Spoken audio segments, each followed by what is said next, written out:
and welcome to the podcast. I'm Marisa. I'm Ariana. And we're the Krolmeister sisters. As a reminder, this podcast is rated T for teen for strong language and mature themes. If you don't like that, that's okay. I don't know of another podcast to recommend for this episode. No. I mean, I'm sure there are plenty. There are probably a lot. I want to start one. I want to start a podcast going episode by episode. I would be happy to do that. Or one... It really depends. There are a lot of topics we could have podcasts about. Exactly. We just need a bunch of podcasts. Just, like the McElroy brothers. They have a podcast for everything. And spin-off podcasts. So, just saying. Yeah. But yeah, so for this one, I don't know. Just Google Avatar: The Last Airbender podcast. And you can probably find one that's family-friendly. Yeah. I feel like most of them probably are. Probably. As it is a piece of children's media. Well, you've been on DeviantArt. I mean, you know what's out there. Yeah. So, why do we like Avatar: The Last Airbender? Because it is a wonderful piece of media. It's so beautiful. It is beautifully done from the character arcs, the overall plot of just... it is a political thriller, in a way. It is. But for children. So that's nice. Yet,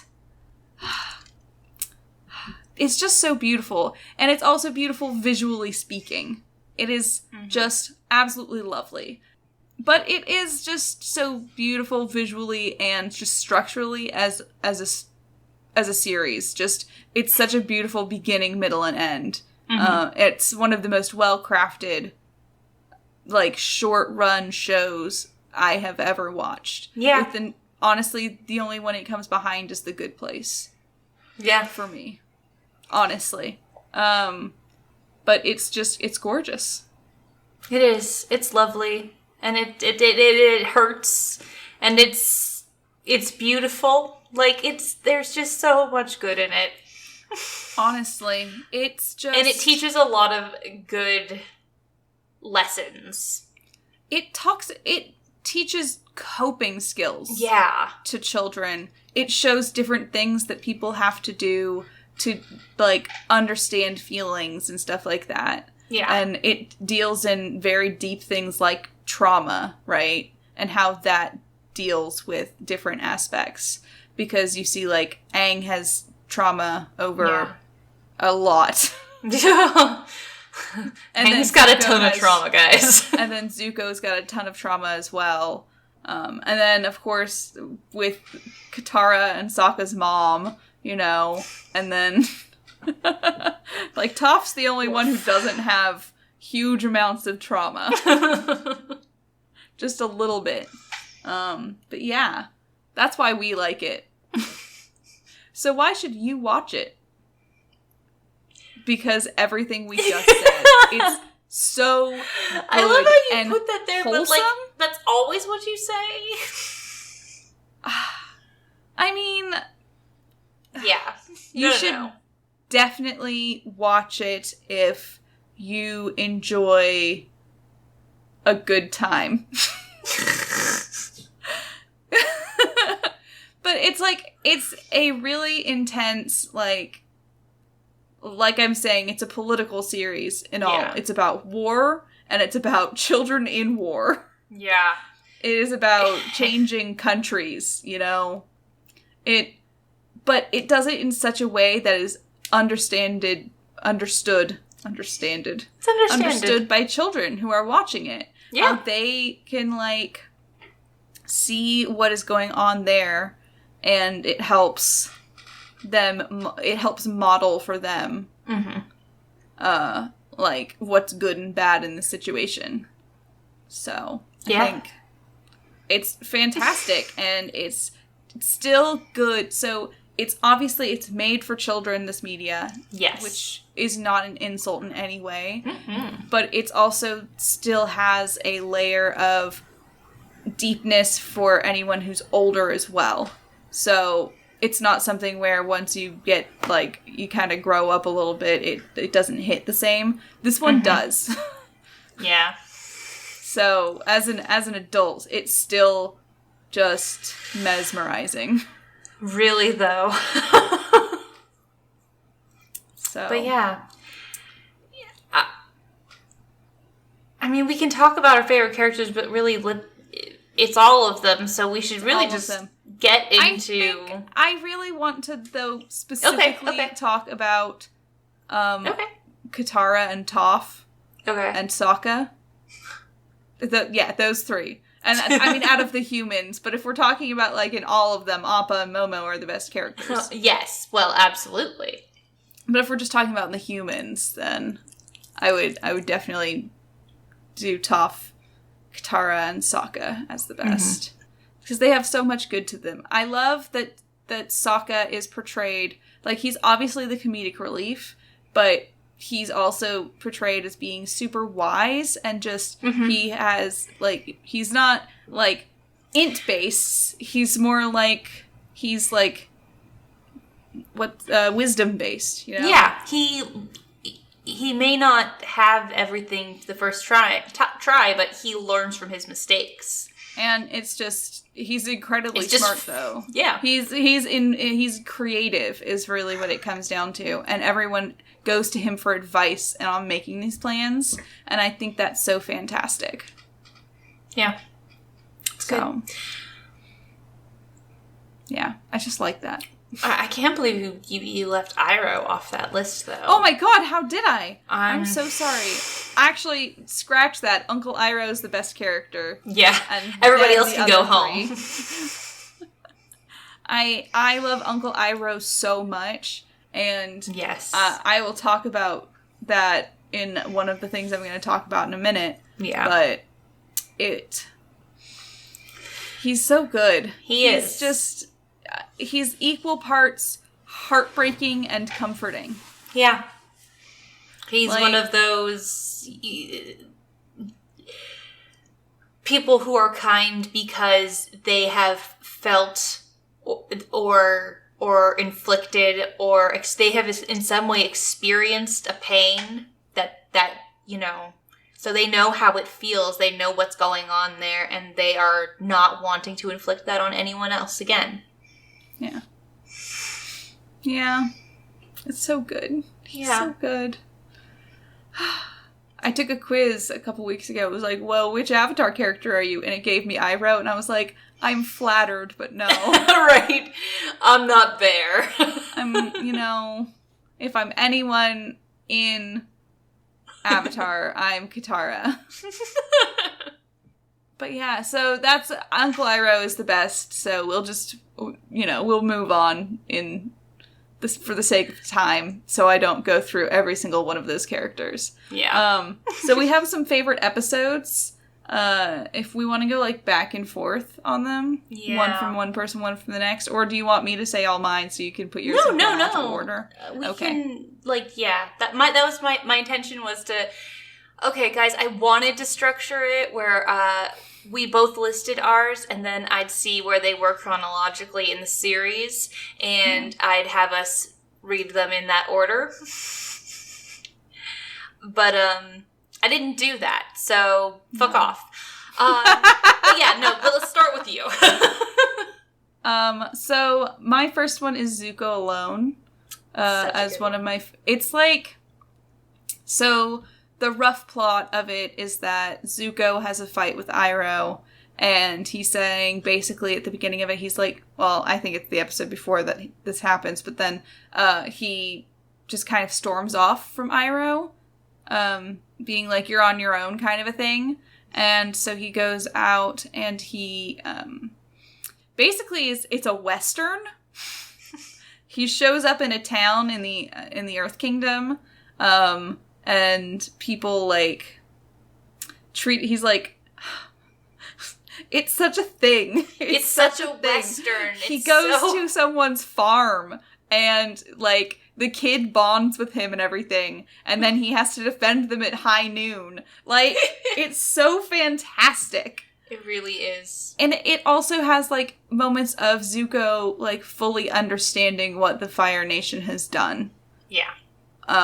It's in the second season, so... The second season, yes. Yes, because it's after they escape Azula. Mm-hmm. Right. Yeah. So, it's very good. But yeah, second season is bomb. Oh, honestly, second and third seasons are both really great. Yeah. The first season is still It's very good. It's just a little rough. I just feel like second season has a lot of the ones I really love. Yeah. But then again... Season 3 is pretty great, too. Season 3 is fantastic. Do you want me to keep going? Well, no, we can go back and forth. Yeah, you do. Yeah. Speaking of season 3... Yeah? The beach. It is...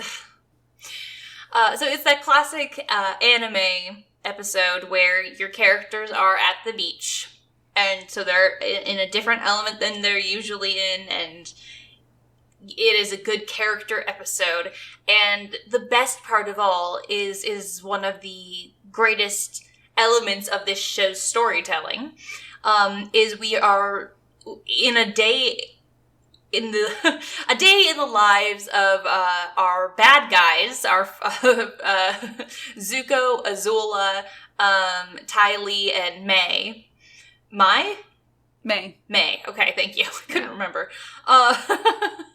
Our Fire Nation brat pack who yeah. basically run the shit show, you know? But so they're on vacation and they are teen as heck, which is fun to see because they are these major leaders as well as antagonists, and it is a really fun, sympathetic look at the lives of these kids and how they're just products of their upbringing, and that's basically, it's one of those, we're all fucking broken. It's a very yeah, very Breakfast Club episode, and yeah, I adore it. Like, yeah, it's so fantastic seeing them, like, in an element where people don't know that they're the most powerful people in the nation. Yeah. And you so really don't know fantastic. who we are. Yeah. It's really good. Shout out to Grey Delisle. Yep.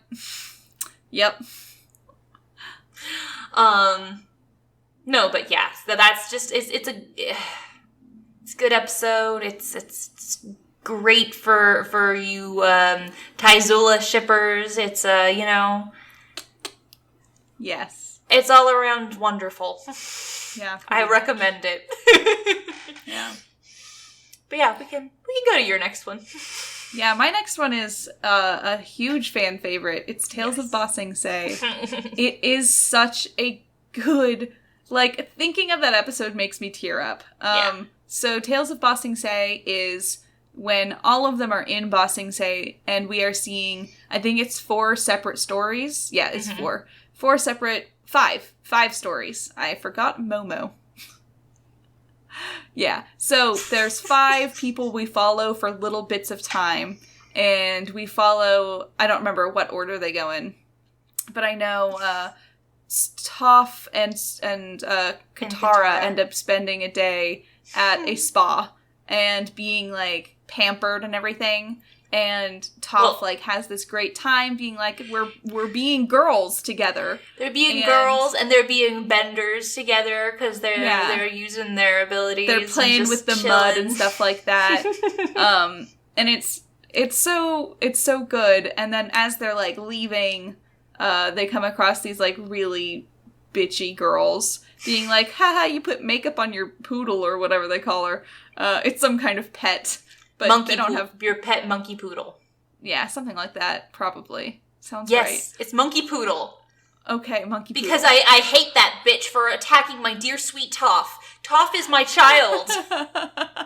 Pretty much. So Toph and her sister Arya. But damn it, I lost what I was saying. Oh yeah, and so Katara and has this really like sweet moment with Toph about like, it doesn't matter what other people think. I think you're pretty, and you don't really have to like care that other people think you're pretty or not. Yeah. It's Toph being like, I know who I am. Yeah. And I think that's what's important. Just I'm strong and I know myself. And it doesn't matter if I'm pretty or not. And Katara's like, it doesn't. And you are amazing. And not that it matters, but you really are pretty. Yeah. And it is so sweet and pure. It really such is. Great sister friend energy. It's Yeah. It's good. We see Aang go on a series of mishaps and builds a zoo. I'm not going to expand on that. That's all it is. We follow Iroh about his day, doing amazing, nice things for everyone so that he can run an errand of going and honoring the anniversary of his son's death. Or it's his son's birthday. It's one of the other. Happy birthday. I'm thinking about it and I'm tearing up immediately. Because it's such an emotional... I'm sorry. It broadcasts so wholly what we said about Iroh. He is going through doing kindness for people, just celebrating life, seeing the beautiful flower. He's giving people advice and just preaching kindness and displaying understanding of people, and he teaches a mugger how to stand better, and then is like, you know what? You can have my stuff, but buddy, are you okay? And just talks to him and has tea with him. And he's just so kind and good. And then we discover that he's doing it because it's the birthday of his son who he lost. And because he had such loss, he wanted to be that kindness in the world. And it is just wonderful and it's heartbreaking. And you hurt for this beautiful man. Yeah. And it doesn't help that it is then capped with the in memory of card of Mako, who voiced Uncle Iroh for the first 2 seasons. You know, it always kills me when like movies or anything does like an in memory of at the end. I'm just like, yeah. So, it's so sad. So the next one, it's also, and that's why it's one of the best. Sokka gets into a rap battle, but it's haiku. Oh, it's wonderful. And then the last one is Momo going around the city, getting into trouble and trying to find Appa, who went missing like 3 episodes prior. Yeah. So it's good. Okay, your turn. Oh, you know what? I'm gonna say one that I just thought of, so that I have 5 as well. That's fine. Just so I don't forget it. The library. Oh, yeah. You know, is it the most necessary episode? Or, you know, it really, like, bad things happen in it. And it's just, but at the same time, it is such a pure, fun episode. And we get like, we get the prophecy about the comet, and we, you know, there's a lot of great stuff that comes of it, but basically, you just watch it because it is this beautiful fantasy element. Just like it's this show that is so like you just accept bending is natural. That then you are faced with this giant barn owl, guardian of an underground library. Yeah. I have knowledge of 1,000 things. That's not a lot, buddy. That's not very many. Very many. That's not the words. It's fine. I know how to speak English. It's also just heartbreaking on the Toph end, honestly. And I mean, obviously the Aang end. And the Appa end more than anything. More than anything, the Appa end. Oh my god, I just realized one that didn't make it on here. Oh. This just goes hand in hand. Because I specifically chose to not include Appa's Last Days. Okay. I mean, Lost Days. I specifically chose not to include that one because it's very painful. Yes. Okay. So we can mention it here as a bit of like an honorable mention, but it's really rough. Yeah. But anyway, your turn. Okay. Oh, well, I'll just go to my next one that I wrote down. No, it's okay. It's okay. I have more. Okay. The next one I want to talk about is The Headband, which is, I think it's literally the second episode of season 3, or it's the third episode. It's very close to the beginning. I think it's the second. It's the second, yeah, because he's just come out of his long sleep. Yeah, so basically they are all trying to get, like, they're trying to travel through the Fire Nation, so they need, like, disguises and stuff, and Aang grabs a headband from someone's laundry line, and he puts it on to cover up his arrow in the front. Because his hair has grown out, and so you can't see the arrow on top. So the a police officer catches him and is being like, you're being truant, I'll take you back to school, because he's accidentally wearing a school uniform. So he gets dragged to school and then just goes to school for a couple days in the Fire Nation. It's a huge look into propaganda. Yeah, the indoctrination. Yeah, being like teaching it as though everything that that all of the Fire Nation's wars were just completely justified. I wonder what that sounds like. I don't know what they were trying to say there. I don't know. But it's a very, like, important episode to also be like, the nation is not their government. Like, these are people, and they're not just inherently bad people because of where they were born. Like, these people are still, there's tons of good people in this place. It's just being ruled by evil people at the moment.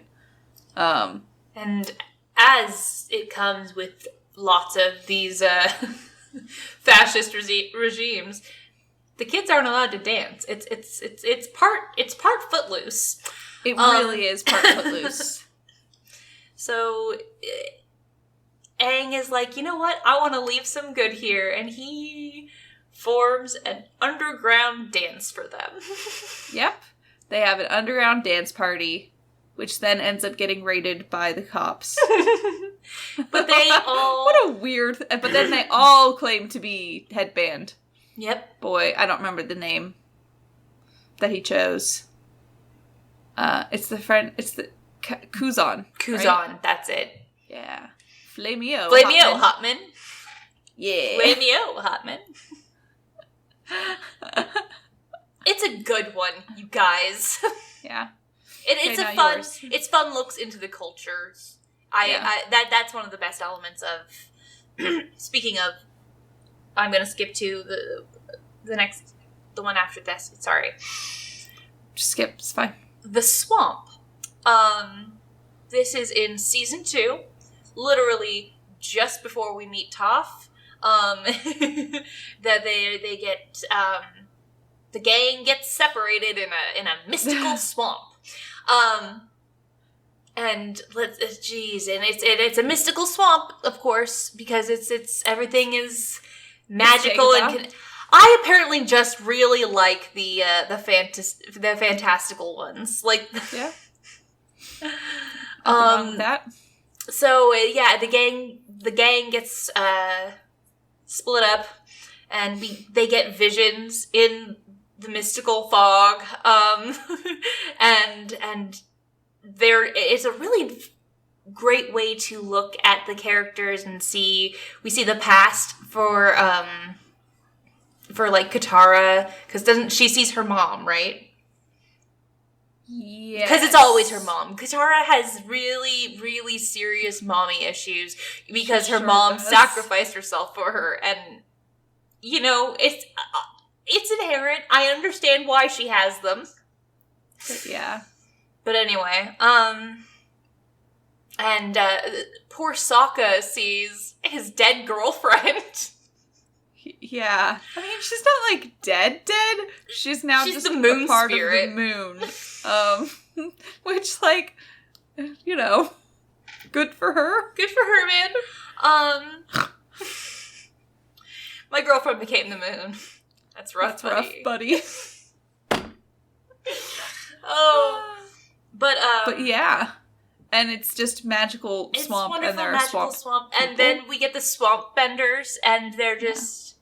So they're water benders who work through water and plants. Yeah, they feel the because the high water content of the swamp plants, they're able to just manipulate it, and it's wonderful and ingenious, and I always love subsets of bending. Yeah, pretty much. They're fantastic. Yeah. Yeah. So it's wonderful. My next one is the Southern Raiders. So that's the one where Katara goes on her vision quest. She goes on her life-altering quest with Zuko. Yes. And basically, she's like, you know, I know who, I kind of, if I could ever, like, find the guy who killed my mom, I totally would. And basically, she's the only one, she's been, like, shutting Zuko out more than anyone, because she's like, you used your non-existent mom to try and connect with me, and then you turned on us, so I don't trust you. You betrayed my trust. So he goes and he's like, okay, Sokka, can you tell me what I can do to get in your sister's good graces? And he's like, I don't know. Help her kill someone? I mean, that's not what he says. But no, he just goes there and he says, what can you tell me about your mom's death? The people who tell came, me about what happened to your mom? Yeah, he pulls a Nancy and he's like, tell me about your dead mom. Like, Sokka's just in there waiting for his girlfriend to come bone him. And, like... no, it's just, Yeah, it's good. And then it also displays the lovely military knowledge of Zuko. Yeah, and they're able to track down the guy, and basically they were like going to go, and then Aang was like, you can't do this. You can't. Exacting revenge isn't what you want. And then Katara is like, okay, well, Zuko. And he's like, yeah, no, sure, let's go take revenge on people. Will you stop being mad at me? Yes, let's do it. Jesus. Let's do it.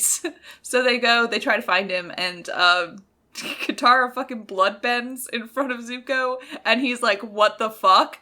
And then she almost kills a man with rain. Yeah. But she decides no. She's not going to forgive him, but she needs to let go of the anger. And it's like, valid. Yeah. It was good. Yeah. It's one of those episodes where I feel frustrated, but I'm absolutely going to do. It's one of those episodes where I feel frustrated, but then it's like worth the ride. Yeah. Yeah. Because I'm, like, arguing with Katara the whole time. You dummy. Like, I just feel like episodes like that are the ones I like the most in media. Yeah. You know. But I think next I should do another favorite for being just horrifying. But in a kid-friendly way. Just barely. Barely. The Puppet Master, which is just a terrifying look into what bending can do. It is woof. So the kids are in the Fire Nation, and they sort of let slip something which leads a... Okay, so they... I'm having trouble with the words. Fine. I'm not, like, trying to be vague. I'm just having trouble speaking. No, but, they kind of do something that lets it slip to someone from the Water Tribe, from the Southern Water Tribe, that they are from the Southern Water Tribe. She is also in hiding. So she's an old woman, she takes them in, and it's discovered that she was one of the people that was rounded up, just like, Katara's mother had been. Yeah. Only Hama was taken. She got taken alive. Nazi experimented on. And in that process, she discovered a subset of waterbending called bloodbending. She recognized the water content in human beings as being a form that she can manipulate. So she starts small and works up, which I love. Because, she starts with small animals and works her way up to humans. Yeah. It's rad, and it is an excellent look into. Well, for one thing, I love that Katara is basically being tempted by the dark side. This is her you want to be a Sith moment, and I can take you on as an apprentice. Come on. No, but it's also just because in season 2, we have Toph discovering a new subset of earthbending, which is metal bending, which is just earthbending in its purest form, just taking what's in the metal and using that. It's rad. I love subsets of bending. And then you see, because Toph comes up with this in an instance where she is being kidnapped to be taken back to her parents, who are controlling, and her life is threatened, basically. And so she comes up with with metal bending to escape, and she frees herself and to go do good. And Hama is in the same sort of situation. It's just more prolonged, and she, in that same desperation, comes up with the horrific bloodbending. And woof. But she's so proud of herself because she gets Katara to do it, and shows Katara the darkness within. Yeah. Pretty much. It also, my favorite part of that episode is that it shows that there are, evil benders of all, I'm not saying she's evil, really, but I'm just saying that anyone can be brutal with their bending. It's not just fire bending. Water bending is just as dangerous and terrifying. So it's a very interesting look into that in that it's not everyone from one place is good and not everyone from one place is bad. I like that does that. Yeah, because that's the point they're trying to hit home. It's it doesn't... Yeah. People are people, guys. Yep. The last one I want to talk about is Ember Island Players. Yes. So this is a fantastic episode because it does a lot of things. It is a recap episode right before the season finale. But it's not done in the way that a lot of them are in a clip episode. Legend of Korra has a clip episode. It's what the guys. Yeah, but it's a really good episode because basically what it is that they are all hiding out on Ember Island, which is where Zuko went to the beach that we talked about earlier. But they're on Ember Island, and they see that the players of the island are doing a play based on their journey. So it takes us... They all want to go see it, of course. And it takes us the entire, everyone it takes except you through. Zuko. Yeah.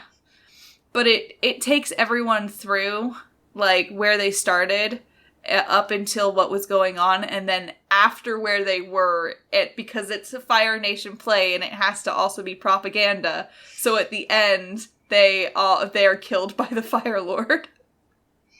They just lose. But... It's really, it's such a fantastic episode for so many reasons. It's really, taking the characters down to what, their base aspect and, making it a stereotype. Just enough to rile all of them, except for Toph, who loves the one that they cast. She was cast as a big buff dude, and she's yes, exactly as it should be. Yes. So... she thinks it's fantastic. Everyone else is mad. And the best part for me is when the rock falls on the fake Jet, who's someone way earlier, and then Zuko is like, did he just die? And everyone goes, yeah, it was really unclear. It's hilarious. Did he just die? Did Jet just die? It really wasn't clear. You know? No, there's no indication. But yeah, he died. Fucking Guys, died. he died. Jet's dead. Dead. They killed a child. They did. So, there's that. But yeah. That's my last one. Yeah. What's your last one? Before I say my last one, I just want to note that I declined to include on this list any one part of Sozin's comment. Yeah. Because it's an event. It's wonderful. It's essentially just a movie in episodic form. It was a 2-hour special. Yes. Originally. Yeah, I remember. There was so much hype leading up to it. Yeah, there was. And the one that I chose for my final one actually was part of the hype leading up to it, because it was one of it was the episode. Anyway, never mind. I'm fine. Edit that out. I was wrong. My brain melted for a second. Don't worry. So, but my last one that I want to talk about is Nightmares and Daydreams, which is a fluff episode essentially, but it really isn't. It's Nightmares and Daydreams is they're coming up to the eclipse, which is when they believe is the only chance they'll get to take down the Fire Lord. They think that's when it's all going to go down. That's the make or break. It ends up being a total disaster, but that's okay. It's not their fault. No, but anyway, they're getting ready for that, and suddenly Aang cannot rest. He is 1,000% anxiety, and because he can't sleep, and his mind is just cycling on anxious thoughts, he has a lot of visions and nightmares, and he is not well.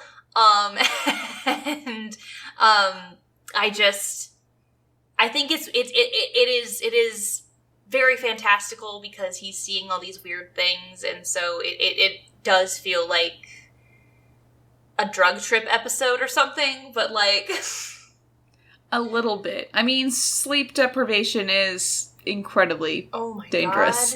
God. Yeah. Yeah. When I came back from Costa Rica, that was horrible. I was awake for several days, and by the end of it, we were driving on the freeway. Mama and Daddy were driving, and I saw tiny soldiers on the freeway running alongside the car, and I was like, uh-oh.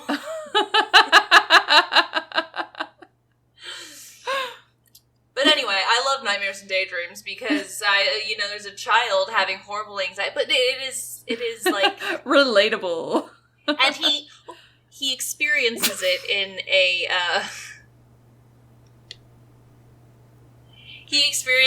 a very age-appropriate way, in that he is showing up for a test. Like he has this reoccurring one where he's showing up for a test, and he's showing up to defeat the Fire Lord, and sometimes there's a test. Sometimes he has no You're pants. Not wearing any pants. Yeah, sometimes now you must take this math test. It is. He's trying to come prepared, and it's all about it. He's trying so hard. Lord, you're not wearing any pants. Yeah, that's his winning, and that really ends up being the end with the Fire Lord. Is he basically looks at him and goes, "No, Fire Lord Ozai, you're not wearing any pants. I'm gonna chi-ben the fuck out of you." Spoilers. Yeah. I mean... We should put a spoiler alert at the beginning. I mean, maybe. I mean, it's not like huge... You may need to do some editing. I feel like this is something where knowing the ending isn't going to be... A detriment? No, not in the slightest. The ride is fantastic. It's still, like, such an experience. It is. And you have to go through it. I recommend it to literally everyone I talk to. Yeah. Well, I mean, Pretty much. I don't know that there's anyone I would say don't watch it, or I wouldn't recommend it to. Like... No, it's for everyone. It really is. Even if you're not like super into cartoons normally, it's just good. Yeah. It's really good. It's beautiful. And one day we will also talk about Legend of Korra. But that's not today. We're just talking about Last Airbender. So that was that. What more do you fucking want from us? I mean, a Legend of Korra episode, maybe, where we talk about that. But, you know, it'll happen at some point. It will. We didn't want it to be like 3 hours long, okay? We could go into detail on that one. Yes. So, that's why we think you guys should watch Avatar: The Last Airbender. I don't know what you would tell us, but you can contact us on Twitter, Twitch, YouTube, Instagram, Facebook, and our website, krolmeistersisters.knifefightclub.com. You can also find us on Apple Podcasts, Google Podcasts, and Spotify. And you can leave comments in those places telling us which are your favorite Avatar: The Last Airbender episodes. You know, if you decided to start watching because you heard us talking about it, you know. Yeah, exactly. So you can subscribe to us on Twitch to get access to our cute little wine glass emote, our Scopa emote, or our tier 2, you can get access to our Peace Out emote. You can also support us on patreon.com/KrolmeisterSisters to get access to podcast night VODs, stream cat pictures, and you can tell us what to talk about. Yeah, you can just put words right in our mouths. Exactly. So, as a reminder, I'm Marisa. I'm Ariana. And we're the Krolmeister Sisters, and we're asking you guys to stay sleuthy.